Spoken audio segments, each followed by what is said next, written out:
And we will go in the order in the program, and I'll run through everybody's introduction first. First person will be Michael Machado. Probably don't need to introduce Mike to anybody in this room. He is currently the Executive Director of the Delta Protection Commission. And I would highlight that's the new and improved Delta Protection Commission from the 2009 legislation, and much more of a significant player in all things the Delta. Mike, I think most of us got to know Mike in the legislature, both the Senate and the Assembly. One of the things I'm most proud of working in state government was actually working with Mike on the flood reform legislation and the bond that went with that. Mike has a great background in farming as a farmer and very familiar with the Farm Bureau and certainly familiar with the Delta. Roger Patterson. Roger's Assistant General Manager of Metropolitan Water District. He was the Director of the Nebraska Department of Natural Resources. He left Nebraska because they have a crappy football team. And I'm sending him information about Joe Paterno and Penn State. Which, by the way, they'll be playing more. We'll be there, Lester. Okay, it's on. Many of you got to know Roger, his 25 years with the Bureau of Reclamation, specifically the Mid-Pacific region, so obviously no stranger to Delta issues. Dan Castleberry. Dan is the Assistant Regional Director for Fisheries in the Pacific Southwest region of the Fish and Wildlife Service. He prior was the Field Supervisor for Bay Delta Fish and Wildlife Office, Fisheries Program Manager for the Pacific Southwest region, Deputy Director of the Ecosystem Restoration of the California Bay Delta Authority. So you get the picture. He kind of has a handle on the issues, the biological issues, fisheries issues in the Bay Delta system. And the last speaker will be Craig Wilson. Craig is the Delta Water Master. Now, isn't that a great title? Water Master. I love that. And when we put together that legislation in 2009, creating Delta Water Master position, we knew it was going to be a very easy position, kind of a retirement kind of job. I mean, what could go wrong dealing with water rights and issues in the Delta? Probably many people in the room are familiar with Craig. He had a long career with the Water Resources Control Board, including a period of time where he was the chief counsel at the board. So he's no stranger to these issues. He's no stranger to the legal issues, both from working with the state as well in private practice. So I think Craig, in fact, may take a little extra time during his introduction to explain what's going on and how he's approaching the Water Master program in the Delta. So with that overview, let me turn to Mike Machado. Thank you, Lester. What I want to talk about is basically some of the things that I have heard in my new position and as relates to the BDCP and some personal implications that residents have expressed to me. I think we've heard some issues already from Kim Delfino and Laura about some of the issues that are out there with the BDCP. Things such as it fails to provide specific goals for recovery of endangered species or enforceable insurances, or that we have a proposal for conveyance without considering aggressive water conservation and alternative sources of water. The lack of conclusiveness with respect to in-stream flows or how that and the reduction of export pumps could improve habitat and species recovery. The issue of permits that Kim talked about with going to the exporters instead of relying with the government entities that would be operating the project. The proposal for conveyance without identifying the science of reliability for reliability and for restoring habitat while preserving and enhancing agriculture, habitat, and recreation values in the Delta, which is part of the charge of the DSC legislation.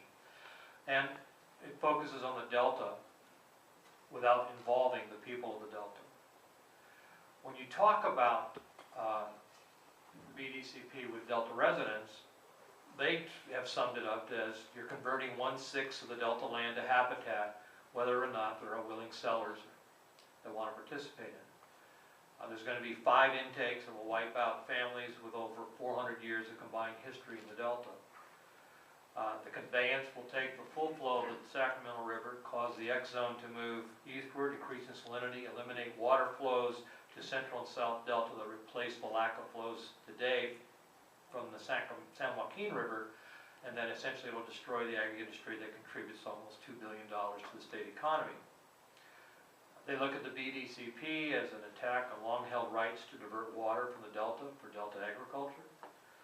They see as a result of the implementation of conveyance and abandonment of levee programs and the flooding of islands without regard to natural gas fields, highways, aqueduct, railroads, electrical transmission, infrastructure, etc.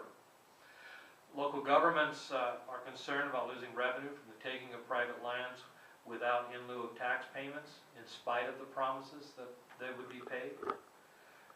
There's also concern about fees and assessments on parties to mitigate negative impacts to the Delta that they may not be responsible for.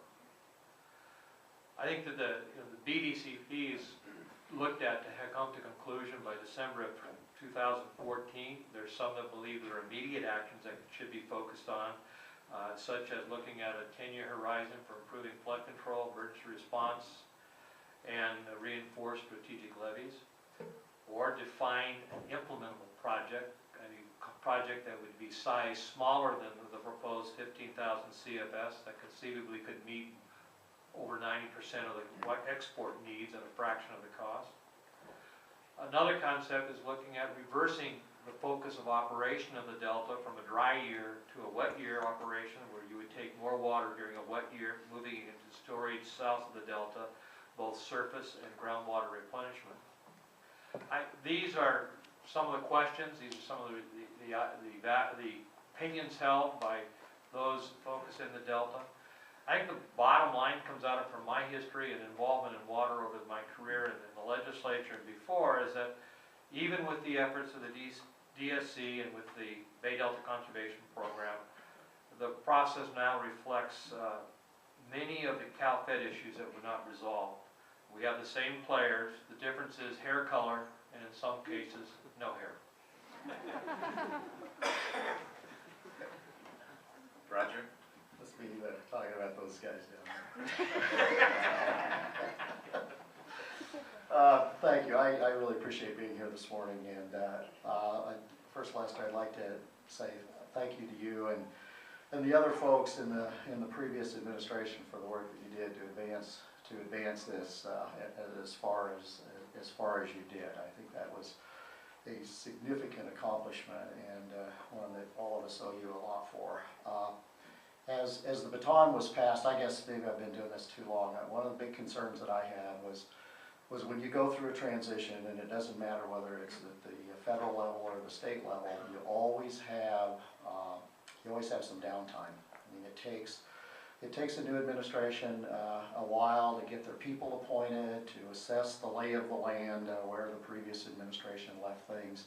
And so that was one of my biggest concerns, is that we didn't get a place where it was easy for the new administration to pick up. And I will say that as Lester said, John Laird and Jerry Merrill are the first two appointments have picked up the reins on this, and we've essentially missed very, very little time, in my view, since last November, and I appreciate that. And they're on fire. I mean, we're going all over the place.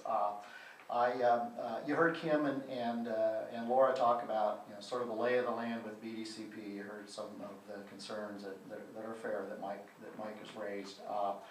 The November draft was put out as basically the plan at the time. I would say it is the majority of the plan.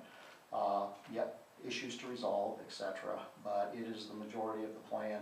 Since November 18th, the state federal agencies have been working through sort of the nuts and bolts of the concerns about what was in that plan relative to operations and whether it could meet the standards of advancing. We want to get permits, and is it really going to contribute to recovery of these species? A lot of work has been done on that. Dan's been involved in that. My sense is we're not too far away from resolution, at least from their standpoint, on how we could proceed. What that would do would mean we would make changes to the November 18th draft of the BDCP.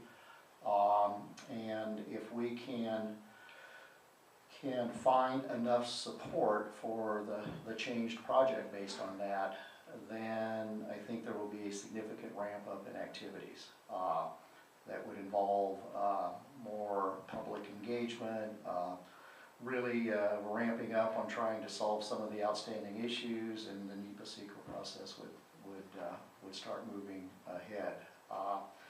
If we get to that point, we're about 2 years away from completing a final EIR, EIS, and getting the permits.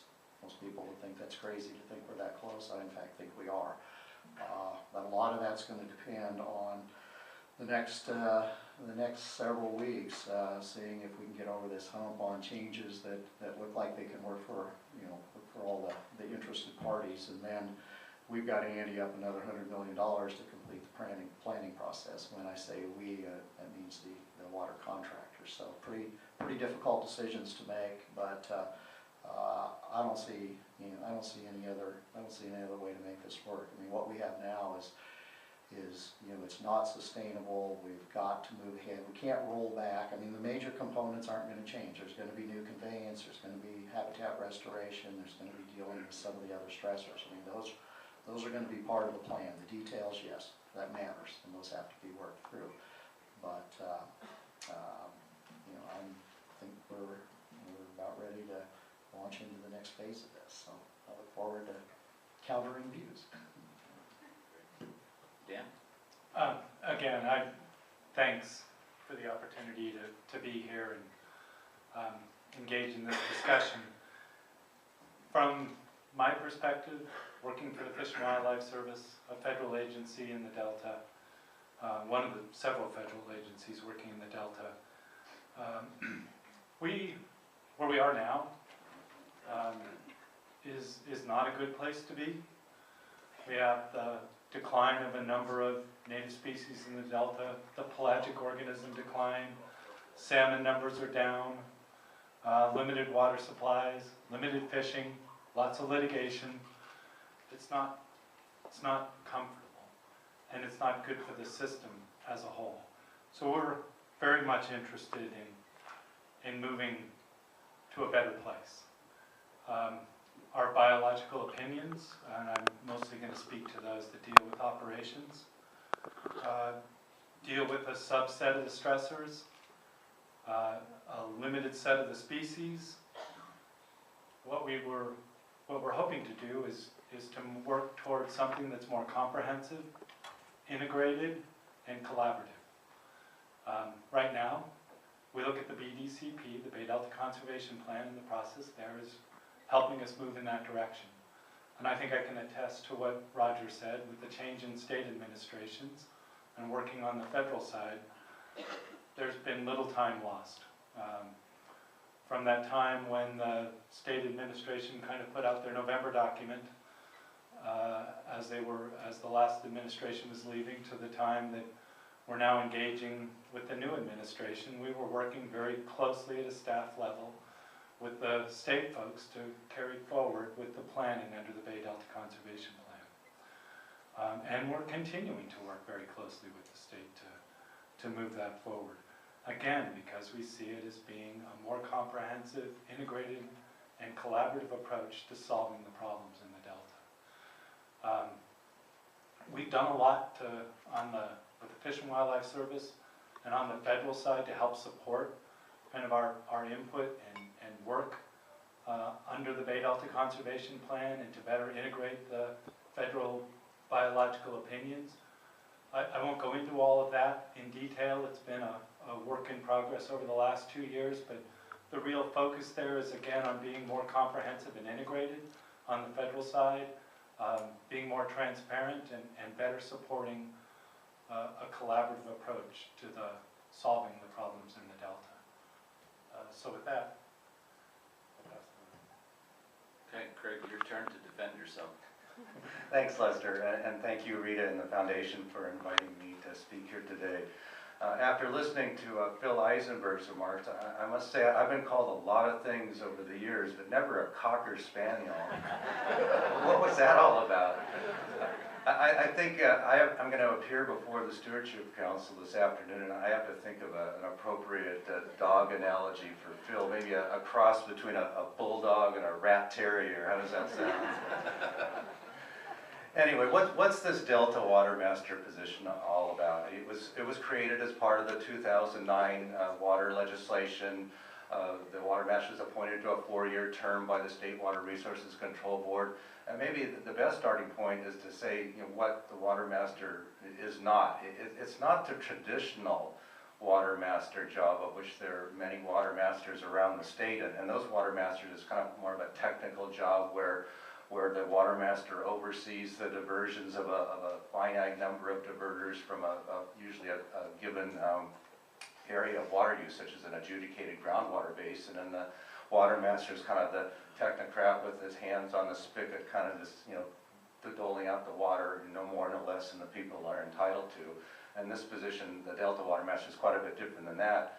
And despite the grand title, it's certainly nothing like a water czar, as a few people have tried to describe it. And I think as I go through summarizing the statutory responsibilities, you'll see that. The entire Water Master statute is just one statute, Water Code Section 85-230. And if you read that, you can kind of break it down into the 3 main duties. The first 2 are actually the exercise of authority, where the Water Master can do things that affect people in a direct way. And it's not new authority. No new authority was created. It's basically existing authority from the State Water Resources Control Board that has been delegated to the Water Master in 2 areas. The first area deals with monitoring and reporting of diverters in the Delta. And I think the idea behind the legislation there is there wasn't really a good handle, and there isn't a good handle on exactly how many diversions are taking place in the Delta, how much water we're talking about, what type of water right. And I think that the reason for that is that most of the water use in the Delta is not taking place pursuant to water rights, directly regulated by the State Water Resources Control Board, where there are permits and licenses. There's a lot of diversion taking place under other types of water rights, such as riparian water rights and what are called pre-1914 water rights. So that's the kind of the first statutory responsibility, to try to get a handle on the number and amount of diversions in the Delta. The second delegated authority deals with enforcement issues. As I think you heard one of the previous speakers say today, there's been issues raised in the past that there may be diversions taking place in the Delta that are not being made pursuant to valid right. And one of the responsibilities of the Water Master is to look at that situation and where appropriate to initiate enforcement action. The third major duty of the Water Master is a little bit different. As I said, the first 2 are the exercise of authority. The last one is a responsibility for the Delta Water Master to provide reports on policy issues relevant to the Delta. And I'll talk a little bit about a couple of the reports that have been submitted under that authority. So what has been done in the last 6 or 8 months that I've been on the job to try to carry out these responsibilities? Regarding trying to get a handle on the amount of diversions taking place in the Delta, the numbers, the amount, a law that has been in the books for a long time that deals with something called Statements of Water Diversion and Use was amended as part of the 2009 reform legislation for the first time to bring into that program most diverters in the Delta. Before they were exempt from that program. So starting last year, we had something like over 2,000 statements coming in from the legal Delta regarding Delta diversions. And our office is going through those statements, trying to get a handle on the types of water rights, the number of diversions, and also anticipating the next round of those statements that will come in 2012, which will require more information, a much more robust reporting of exactly how much water is being diverted. And so we're trying to get a handle on that, engage in further outreach to make sure we're covering as many people as we can. Again, the goal is just to try to get a much clearer handle on how many diversions there are in the Delta, how much water we're talking about.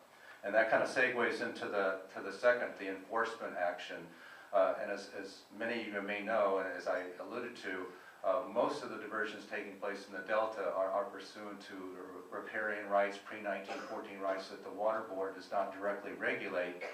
And there have been allegations made that some of the diversions are not pursuant to valid water rights. Just as an example, many of the Delta Islands, through parcel splits and property transactions, some of the interior properties in the Delta are no longer, you know, contiguous to a water course.